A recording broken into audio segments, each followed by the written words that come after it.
Croyez-vous avoir besoin d'un sauveur? Personnellement, peut-être. J'ai besoin de croire en quelque chose. Voilà, c'est un besoin essentiel, là. Je pourrais pas répondre là-dessus. C'est embêtant, sais-tu? Vous pensez avoir besoin d'un sauveur? D'un sauveur? Ouais, mon sauveur, c'est moi. Ouais, puis parce que, en fait, si t'as pas de sauveur, t'es mort dans le fond. Je crois qu'on a besoin de se sauver nous-mêmes. Je ne pense pas avoir besoin d'un sauveur en tant que tel.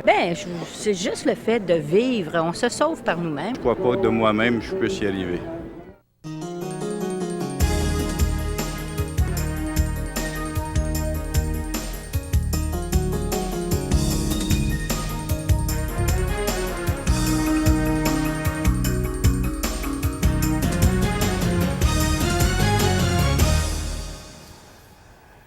Bonjour à vous tous et bienvenue à l'émission L'heure de la bonne nouvelle dans le cadre de la série Si tu connaissais le don de Dieu.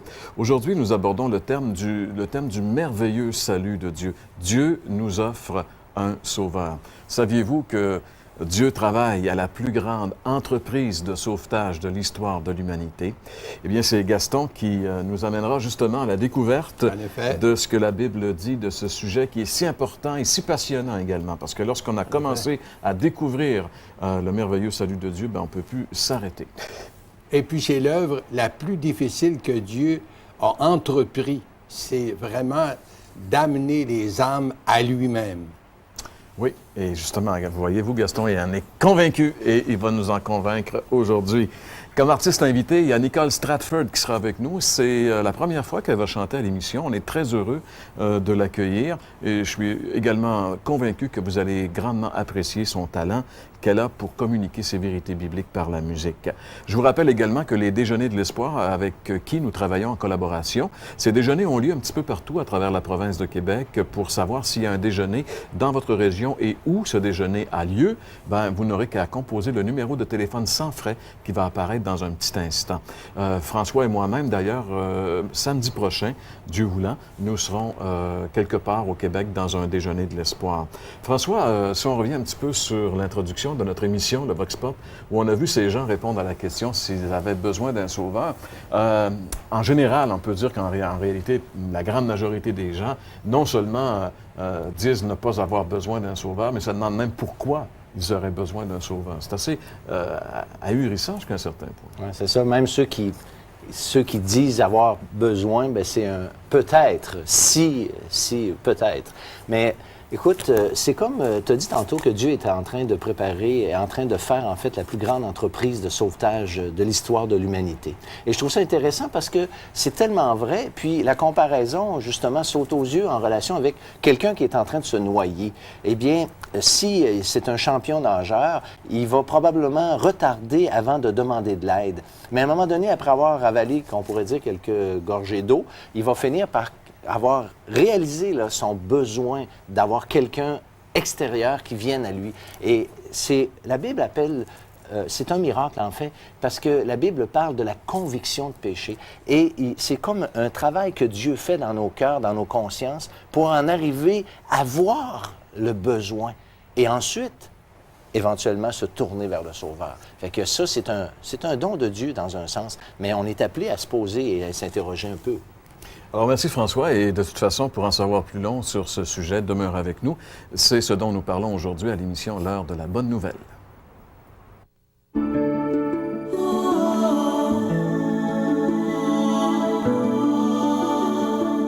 Dieu veut-il que les hommes soient sauvés? Quand la Bible utilise le mot « sauver », elle parle d'un concept qui est plutôt étrange aujourd'hui. Le terme « sauver » utilisé par la Bible vient d'un mot grec qui définit l'idée d'être délivré d'un état de perdition. La Bible affirme que l'humanité entière est à la dérive en ce qui concerne Dieu. L'humanité est en état de perdition, comme, à toute fin pratique, les passagers d'un navire qui serait en train de faire naufrage. Le péché dont tous les humains sont atteints a pour effet de couper toute relation avec Dieu et de provoquer la colère de Dieu. Mais la Bible nous présente aussi Dieu comme étant un Dieu d'amour très patient, qui n'est pas insensible à cette détresse humaine. La Bible affirme même que le plus grand désir de Dieu, c'est de sauver les hommes de cet état tragique.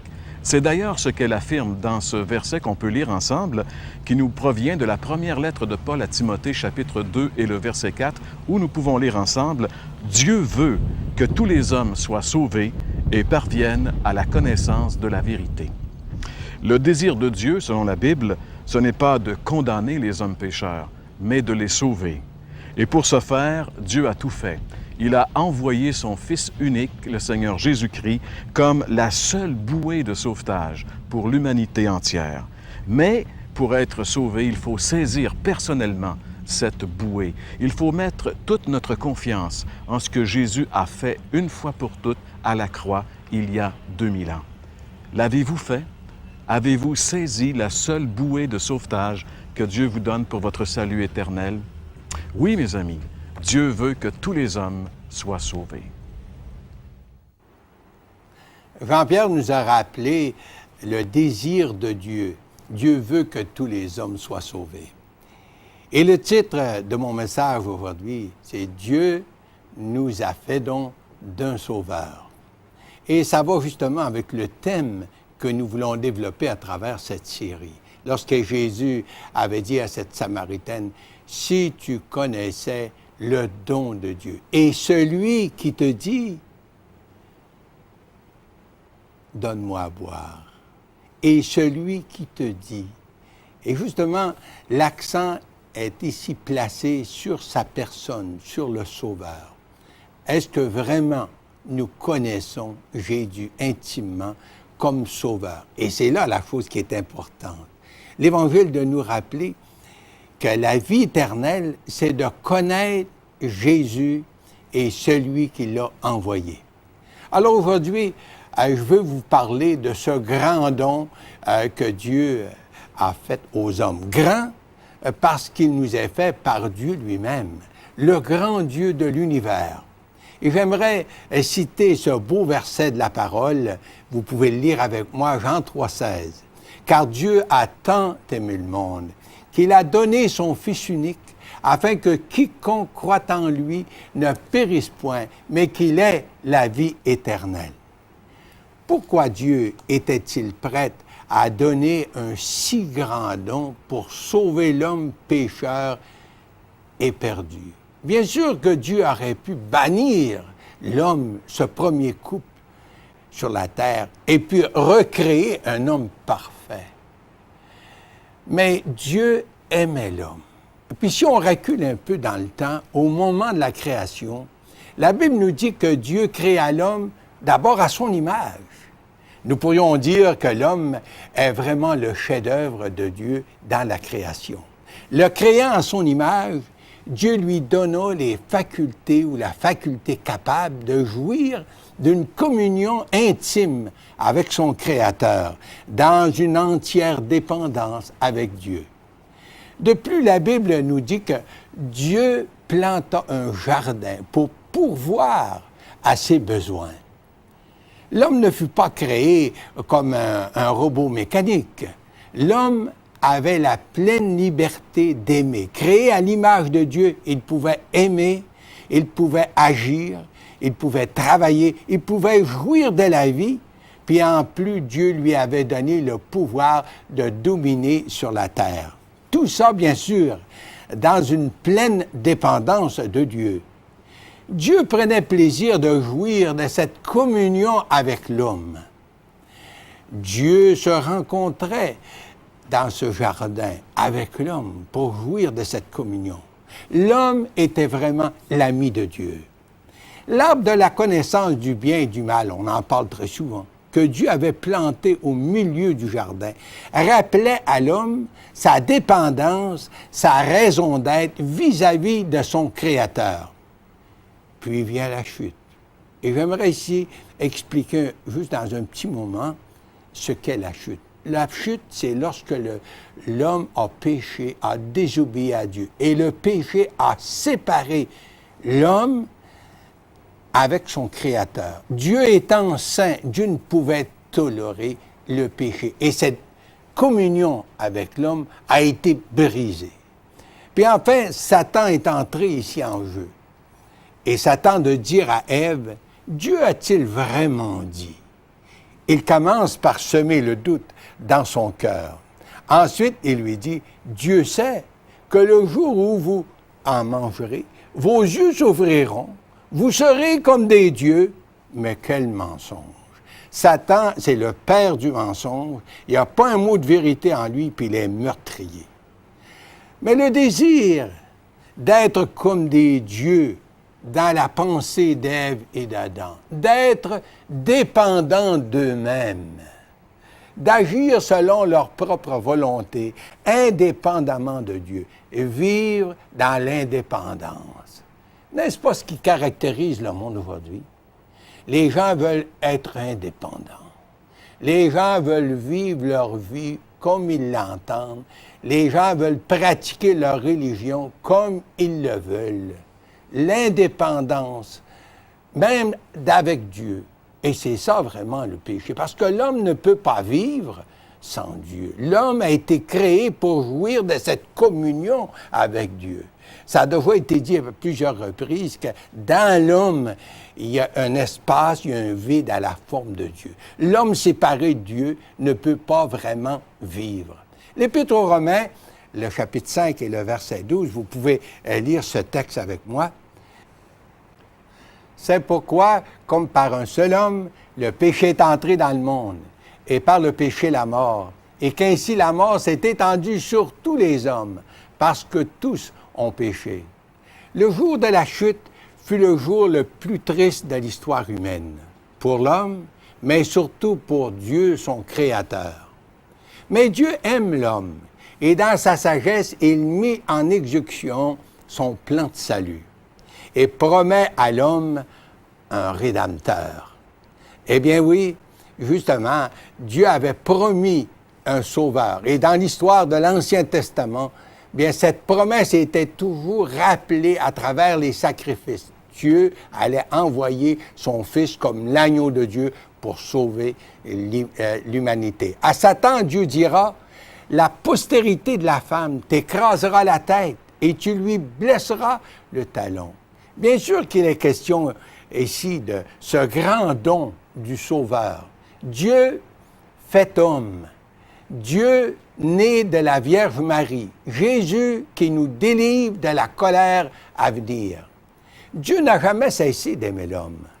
Mais comment Dieu, infiniment saint et juste, pouvait-il restaurer l'homme pécheur? L'homme qui s'était rebellé contre Dieu. Dans l'Épître aux Éphésiens, chapitre 2, le verset 1 à 4, nous raconte ce que nous sommes. Vous étiez morts par vos offenses et par vos péchés, dans lesquels vous marchiez autrefois. Et le verset 3 de nous dire, nous tous aussi, nous étions de leur nombre, et nous étions par nature des enfants de colère comme les autres. Et ça, c'est vrai, mes chers amis, de vous, de moi, c'est vrai de tous les hommes. On est mort à cause du péché, c'est-à-dire séparés de Dieu, parce que Dieu est saint, et nous sommes des pécheurs, et nous avons des penchants pour ce qui est mal. Mais le verset 4, c'est dit, et nous revenons avec ce passage de la parole, « Mais Dieu qui est riche en miséricorde, à cause du grand amour dont il nous a aimés, nous qui étions morts par nos offenses, nous a rendus vivants avec Christ. Et c'est par grâce que nous sommes sauvés. » C'est presque incroyable. Mais c'est ça le beau message de l'Évangile. Voyez-vous, personne d'autre que le Saint-Fils de Dieu pouvait répondre et satisfaire la justice de Dieu adéquatement pour le péché de l'humanité. Depuis le péché d'Adam jusqu'à présentement, jusqu'à nous. Dieu a tant aimé le monde qu'il a donné son Fils unique. L'amour de Dieu, ça dépasse notre compréhension. L'amour véritable donne. Dieu a tant aimé le monde qu'il nous a donné un sauveur dans la personne de son Fils. Dieu nous a donné ce qui lui était le plus cher, son Fils, son unique. Dieu nous a donné Jésus pour être sacrifié à notre place sur la croix du Calvaire. Tel est son amour envers nous, en ce que lorsque nous étions encore des pécheurs, Christ est mort pour nous. Eh bien oui, Jésus-Christ a fait expiation pour les péchés du monde tout entier. Pour moi, mais aussi pour vous qui m'écoutez présentement. Dans l'épître de Pierre, c'est Pierre qui dira, inspiré de Dieu, chapitre 2, le verset 24, « Lui, en parlant de Jésus, qui a porté lui-même nos péchés en son corps sur le bois, afin que, mort au péché, nous vivions pour la justice. Lui, par les meurtrissures duquel vous avez été guéris. » Il nous arrive des fois de chanter ce beau chant. « Quel sauveur merveilleux je possède! Il s'est sacrifié pour moi. Et sa vie innocente il cède pour mourir sur l'infâme bois. » L'apôtre Paul, en écrivant aux Corinthiens, nous dira « Grâce soit rendue à Dieu pour son don ineffable ou encore son don indescriptible. » Cela ne signifie pas que tout le monde sera sauvé pour autant. S'il est vrai que le Fils de Dieu, Jésus, a pleinement répondu à la justice de Dieu pour tout le monde, Jean 3,16, remarquons encore ce beau verset, nous dira « Car Dieu a tant aimé le monde qu'il a donné son Fils unique, mais afin que quiconque croit en lui ne périsse point, mais qu'il ait la vie éternelle. » Il y a une condition dans ce verset. Nous devons croire. Croire en lui, c'est plus que savoir des vérités, et même d'attester que Jésus est mort pour tout le monde, comme la plupart des gens nous diront. Croire en lui, c'est de venir à Jésus, de lui confesser que nous sommes pécheurs et perdus. C'est d'admettre que nous sommes perdus. Et c'est de lui demander son pardon en nous confiant à sa grâce. La grâce, ça, c'est qu'est-ce que Dieu nous donne comme don sans qu'on le mérite, pour le salut de notre âme. C'est d'accepter le don que Dieu nous offre dans la personne de son Fils Jésus. Aujourd'hui, vous pourriez savoir que vos péchés sont pleinement pardonnés. Si vous seriez prête à vous confier à Jésus, en l'invitant comme votre sauveur personnel. C'est Jésus qui nous dira, celui qui croit en lui ne périt pas, mais a la vie éternelle. Quelle grande vérité! Mais y croyez-vous, cher ami? Et c'est là la question. Beaucoup de gens, vous savez, vont dire, oui, oui, il est mort pour nous autres, mais est-ce qu'ils sont prêts à accepter ou à prendre Dieu au mot? Aimeriez-vous aujourd'hui inviter Jésus comme votre sauveur personnel, afin de savoir vos péchés pardonnés et de posséder l'assurance de la vie éternelle? Il se peut qu'il y en a parmi vous qui disent, là, mais c'est pas possible. On ne peut avoir la certitude de la vie éternelle dans cette vie. Mais c'est Jésus lui-même qui nous dira, dans l'Évangile de Jean, chapitre 8, verset 24, vous pouvez le lire avec moi, « Car si vous ne croyez pas qui je suis, vous mourrez dans vos péchés. » En d'autres mots, si on n'accepte pas ce don que Dieu nous offre dans la personne de son Fils comme sauveur, nous sommes condamnés à rester dans nos péchés et demeurer sous la colère de Dieu. C'est une autre parole de Jésus, puis vous pouvez le lire avec moi, Jean 3, verset 36. Et ça dit ceci, « Celui qui croit au Fils a la vie éternelle. » C'est présent. Celui qui ne croit pas au Fils ne verra point la vie, mais la colère de Dieu demeure sur lui. Cher ami, Jésus vous tend la main pour vous pardonner, pour vous sauver. Vous pourriez faire cette prière avec moi, puis inviter Jésus comme votre sauveur. Vous aimeriez prier avec moi? J'aimerais me faire le porte-voix pour vous. Prions le Seigneur. Ô Dieu, je sais que je suis un pécheur perdu, mais je crois que tu es mort pour moi, que tu as fait expiation pour mes péchés sur la croix. J'accepte ton pardon. Je t'accepte comme mon sauveur personnel aujourd'hui. Et à partir de maintenant, je vais vivre pour toi. Amen.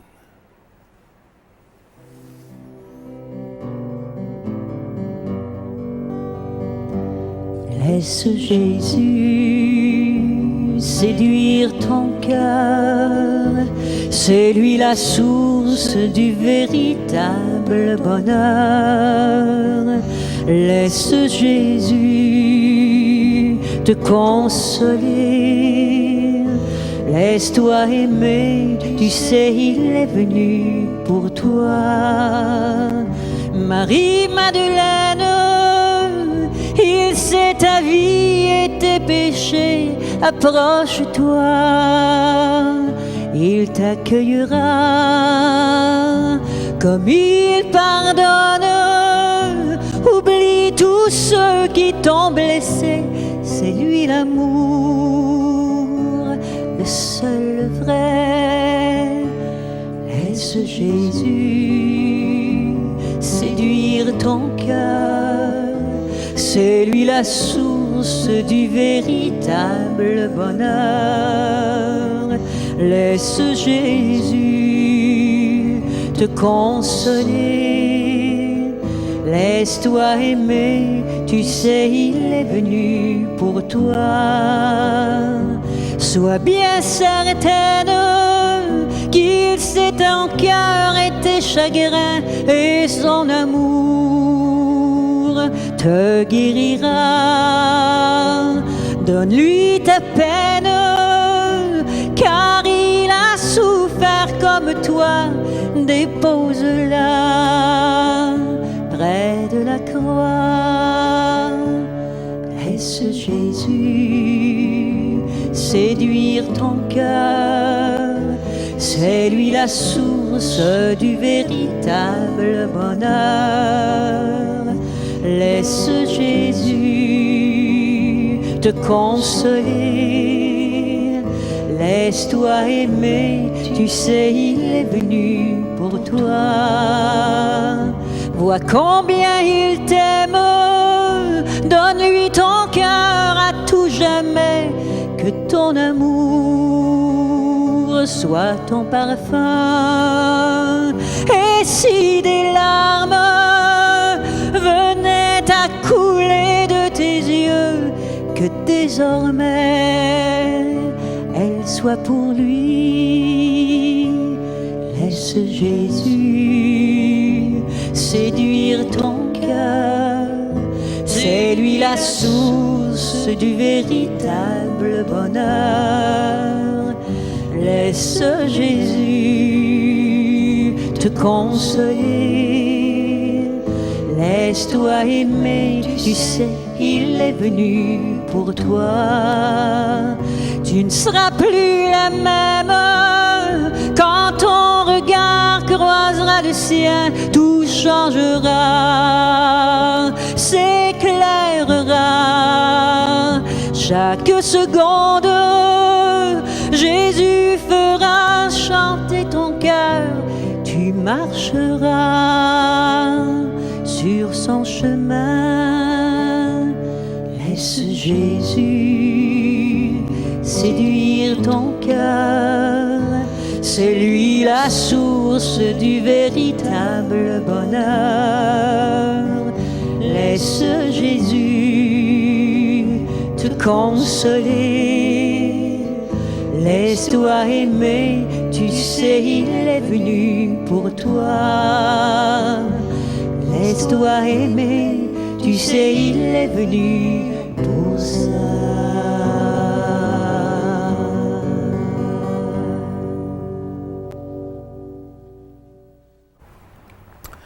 Merci beaucoup, Madame Tadford. C'était vraiment un très, très beau chant. Je pense qu'on l'a tous apprécié. Vous l'avez certainement apprécié, non seulement par la qualité de l'interprétation, mais surtout par la qualité du texte, des paroles si touchantes de ce merveilleux chant qui nous rappelle justement combien Dieu nous aime, combien il n'a pas hésité à venir, à prendre, comme on l'a entendu également, à prendre la forme d'un homme, à quitter le ciel pour venir à la recherche de la brebis perdue.